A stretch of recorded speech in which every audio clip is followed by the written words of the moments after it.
Hey guys, I'm the Berk and I do things, and today I'm going to do my mid-month makeup review. This is where I come back and do a more in-depth review on a bunch of new products I've been trying over the last month or two, basically. I like to come back and give more thorough reviews after doing first impressions on my channel. So I do have some complexion products, I have eyeshadows, I have lip products that we will be reviewing in today's video. So if that is something that interests you, then keep on watching. Let's go. Okay, I do have two primers to start with. So the first one is from Ciate, and this is their Watermelon Burst Hydrating Primer. I did receive this in an Ipsy Glam Bag Plus. I think this may have been my choice item that I chose. I really like this. It has a very intense watermelon smell. It definitely smells like, you know, some like Jolly Ranchers, and I think it's a really nice formula. However, one of my issues with a hydrating primer a lot of the time is not only do I find it to be very similar to maybe what your general moisturizer can do, but the price that comes along with it. And I don't think that the price that you're paying for a Ciate product you cannot get out of either your moisturizer or something more affordable at the drugstore.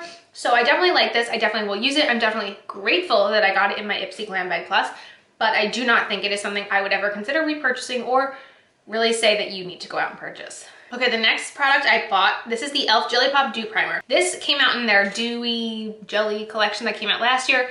I actually only wound up last year buying one of their makeup brushes in that set. I never bought anything else because I always knew it was a limited edition set and I didn't really have an interest in it. Then I saw everyone using this primer, using it up, saying how great it was, how they wish it wasn't limited edition, and then they brought it back and I was like, I gotta get that. This is a great primer. This, I've been told, is a dupe for the Milk Hydro Grip Primer. Never used it, but I definitely can say it does leave a very tacky base behind for your foundation to go onto. I think it's great. I actually bought a e.l.f. holiday set, which maybe someday my holiday sets will come and I can do a full review on them. But that one of the holiday sets has one of these in it, so I actually technically have a backup coming on the way. But I really like this. I think it's a great price and I think it's a great product. So I have nothing but good things to say about this. Now I have two products from Hailies Beauty that I tried. I would rate both of these okay. So I have their Reinvent BB Drops Tinted Marula Face Oil and their Revive Concealer Cream. Both of these are okay. I would say that if these were more at a drugstore price, I'd say like, yeah, these are great, these are great. But these are kind of in that mid-range category. So I'm thinking about it on that level. And these BB drops, for having a light coverage, they really do add a really beautiful glow to the skin. This concealer is nice. It's just, it's not my favorite for the under eyes. I think this is a nice spot concealing concealer for me. Concealing concealer. I wasn't like knocked out of the park by these products. I did try their beauty sponge. I think their beauty sponge is really, really nice. But trying these two products from Hailey's didn't make me want to now go and buy more and more. Like, I feel like I tried them. I like them, but like I'm not overwhelmingly amazed by them. The next product I got in PR in one of my BoxyCharms, and this is the Laura Geller Multitasking Eye, Lip, and Cheek Palette. Cream to Powder Trio. So I've never used these for eyes or lips, only cheeks. And this is an okay palette. I don't think it's bad by any means, but I don't think that the product is great. Like, it's an okay product. I find that for me, out of all of them, I prefer the blush the most. It's kind of got this like gold shift to it, like that's very subtle, and it's really cool. But I don't know, whenever I use it, I don't find that it blends the greatest. The bronzer, it's a little patchy, it's got kind of a strange undertone to it, and the highlight, it's a very basic cream highlight. I find that it's okay. It's cool that we got it in BoxyCharm, but it's not something I'd say you gotta run out and get this palette from Laura Geller. I just think it's okay. Now the next couple products we're gonna talk about, I've talked my brains off, I feel like, about these products on my channel, so I won't go too in depth, but the next three products were in my September favorites video. The first being the Hourglass Sculpture Palette. I've never bought one of these holiday palettes from Hourglass. I'm kind of glad I waited till this year because I feel like this is the palette that I've been waiting for. I like that I'm getting the nice like packaging. Last year's like plastic packaging, I just didn't feel like I was getting that $80 worth of experience, and I'm glad I waited. I'm excited to use this once I have the baby to be like my one and done palette. I literally use this every day. I like get sad on the days when I don't use it. For me, this was a great investment. It makes me happy And that's how makeup should make you feel. You should feel happy using your makeup. You shouldn't feel like, oh, I can't believe I have to use this. You should have happiness. The next is the Too Faced Pumpkin Spice palette. My basic white girl had to buy this. I love this palette. Every time I wear it, I really like the eye look. I like the variety in colors. It's all very fall vibes to me. I enjoy it.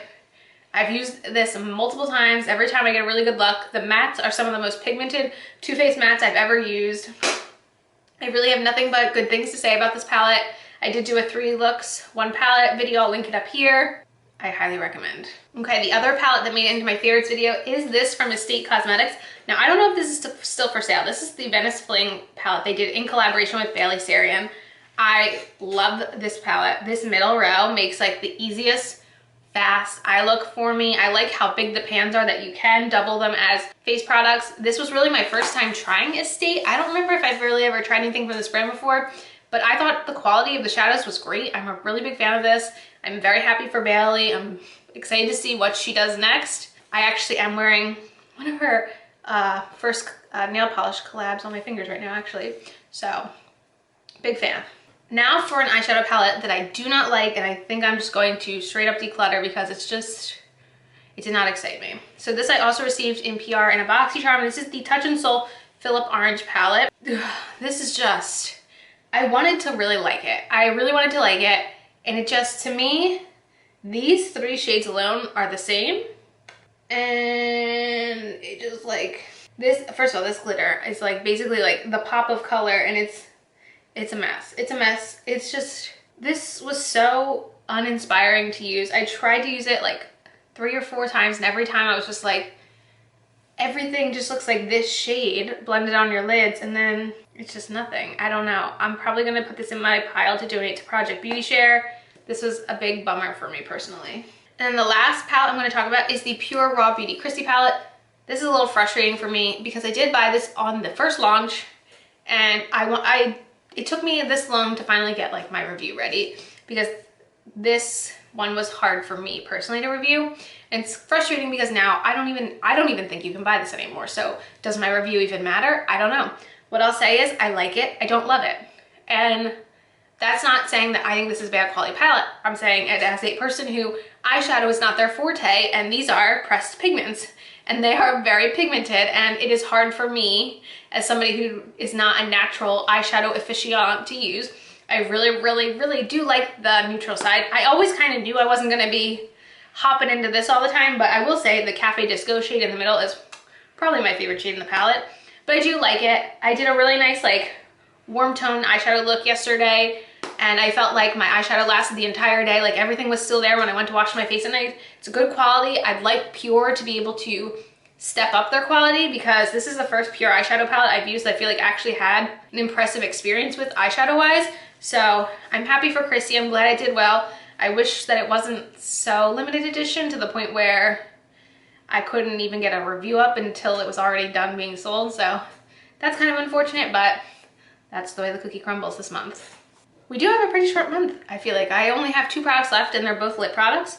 So let's start with the lipstick. This is from e.l.f., and this is their Seriously Satin lipstick in Persimmon.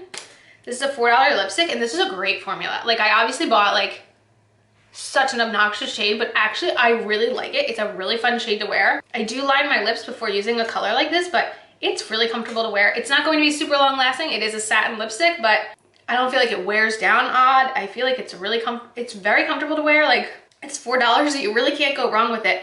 And I don't even mind the clear packaging. I actually think it looks kind of cool, so I like it.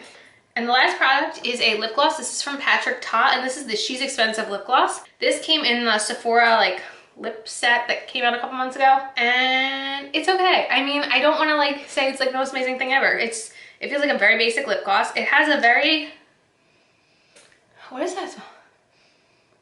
It reminds me of like these little mint candies that were like mints, but they were like also soft mints. Does anyone know what I'm talking about? I'll put it on right now. See, it just feels like a very like basic lip gloss. Like, it's not overly sticky, it's not like goopy, it's comfortable. Like, it does have sparkle in it, but you can't feel the sparkle on the lips. It's nice. Like, I don't really have anything bad to say about it. I don't think I'm going to go out and buy a full size of it right now because it is a little bit pricey. But if they still do have that lip set for sale, like, and this comes in it, like, I don't think it hurts the value of the lip bundle. And yeah, that's about all I can say about it. I think it's fine. And yeah, those were all of my reviews for this month. Not the longest month of things to go through, but I hope you guys enjoyed. Definitely let me know if you guys have tried any of these products and did we have similar experiences or were yours completely different? If you are wondering about what is on my face, I will have it all linked down below. This is my look from, I want to say Monday's Makeup Roulette series. Top is an Asos Maternity top that I bought on ThredUp. Earrings I bought many years ago from Target. And yeah, that is it for this video as usual. Thanks for stopping by my channel. If you're new here, click the subscribe button and ring that bell for notifications. I have my Twitter and my Instagram down below. Give them a follow and I'll see you in the next video. Bye guys.